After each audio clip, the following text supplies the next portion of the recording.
السلام علیکم. بسم اللہ الرحمن الرحیم. میرے پاس ایک مریض آیا جس کی عمر 45 سے 50 سال کے درمیان تھی. وہ اسکول کے ہیڈ ماسٹر صاحب تھے. ان کو ڈائیگنوز کیا گیا تھا کہ گال سٹونز ہیں. وہ میرے پاس تشریف لائے. میں نے ان کی رپورٹ پڑھی.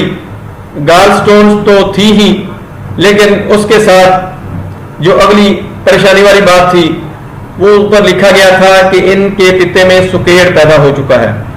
دوستو، پتے میں اگر سکیڑ پیدا ہو جائے تو یہ بڑی خطرناک قسم کا سگنل ہوتا ہے کہ یہ مریض کینسر کی طرف موو کر سکتا ہے.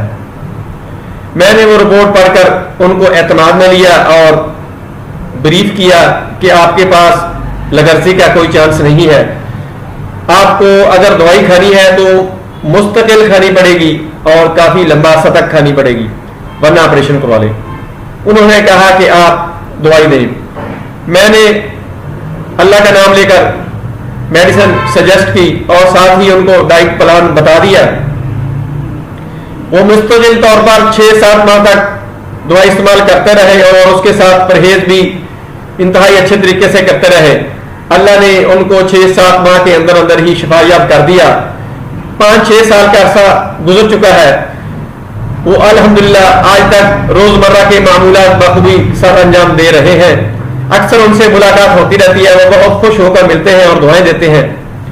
دوستوں، پتے کی پتھری پیدا ہونے کے کئی اسباب ہیں جن میں ہمارا لائف سٹائل کا بہت زیادہ عمل دخل ہے. پہلے نمبر پہ تو ہماری خوراک ہے. خوراک چونکہ جزو بدن بنتی ہے، یہ سب سے زیادہ اثر انداز ہوتی ہے. خوراک میں جو لوگ چربی والی چیزیں اور تیز مرچ مسالے والی، کولیسٹرول زیادہ پیدا کرنے والی چیزیں، چاول وغیرہ یا پالک وغیرہ جو لوگ زیادہ استعمال کرتے ہیں، ان میں پتے کی پتھری کا چانس بہت زیادہ بڑھ جاتا ہے. اس کے علاوہ جسم میں کچھ چینجنگ آ جاتی ہے. کئی وجوہات ہو سکتی ہیں اس کی. بائل ڈکٹ میں کوئی رکاوٹ آ جائے یا پتے کا فیل کسی وجہ سے سست ہو جائے تو یہ پتھری پیدا کرنے کا سبب بنتا ہے. دوستو، دراصل اللہ تعالیٰ نے ہمارے جسم میں جو نظام بنایا ہوا ہے، لیور بائل پیدا کرتا ہے اور گال بلیڈر اس کو سٹور کرتا ہے. ضرورت پڑنے پر گال بلیڈر آگے چھوٹی آنت کو یہ مہیا کر دیتا ہے. اس کی ضرورت اس وقت پڑتی ہے جب ہم اپنی خوراک میں چربی وغیرہ کی مقدار بڑھاتے ہیں، چونکہ چربی کو ہضم کرنے میں بائل کی ضرورت پڑتی ہے. اس طرح یہ سرکل چلتا رہتا ہے.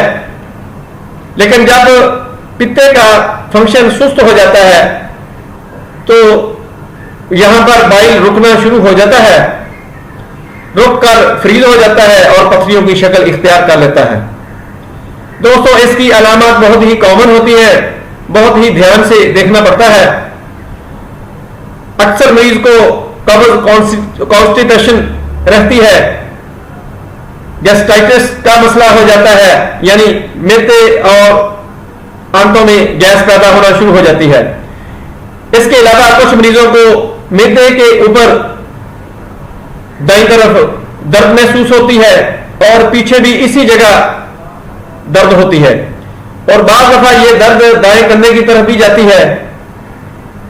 کچھ مریض ایسے بھی ہوتے ہیں جن کو کھانے کے 2-2.5-3 گھنٹے بعد شدید قسم کی درد ہوتی ہے اور اس کے ساتھ متلی قے، وامٹنگ وغیرہ شروع ہو جاتی ہے. اگر یہ علامات ظاہر ہو تو الٹرا ساؤنڈ کروا کر ڈائیگنوز کرنا چاہیے.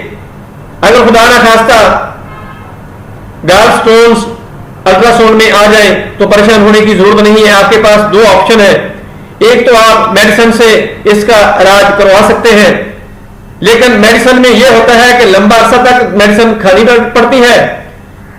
اس میں لگرزی بالکل نہیں ہو سکتی، چونکہ لگرزی کرنے سے بہت ساری کمپلیکیشن پیدا ہو جاتی ہیں. لمبا عرصہ تک دوائی کھلانے کے بعد مریض کا پھر بھی پرہیز کروایا جاتا ہے. اگر مریض پرہیز نہ کرے تو 4-5 سال کے اندر دوبارہ پھر پتھری پیدا ہونے کے چانس ہو جاتے ہیں. مریض اگر مستقل طور پر دوائی استعمال نہیں کر سکتا تو پھر اس کو آپریشن کروا دینا چاہیے، چونکہ اگر لگرجی کریں گے تو پھر بہت ساری کمپلیکیشن پیدا ہو جاتی ہیں، خاص کر پتا گلنا سڑنا شروع ہو جاتا ہے۔ اگر گلنا سڑنا شروع ہو جائے تو کینسر کے امکانات بہت زیادہ بڑھ جاتے ہیں۔ بعض دفعہ پتے میں سے پتھری موو ہو کر بائل ڈکٹ میں آ کر پھنس جاتی ہے، یہ بھی مریض کے لیے بہت ہی شدید تکلیف ہوتی ہے اور جان لیوا ثابت ہوتا ہے۔ بعض دفعہ مریض کو ایمرجنسی میں لے جا کر آپریشن کرنا پڑتا ہے۔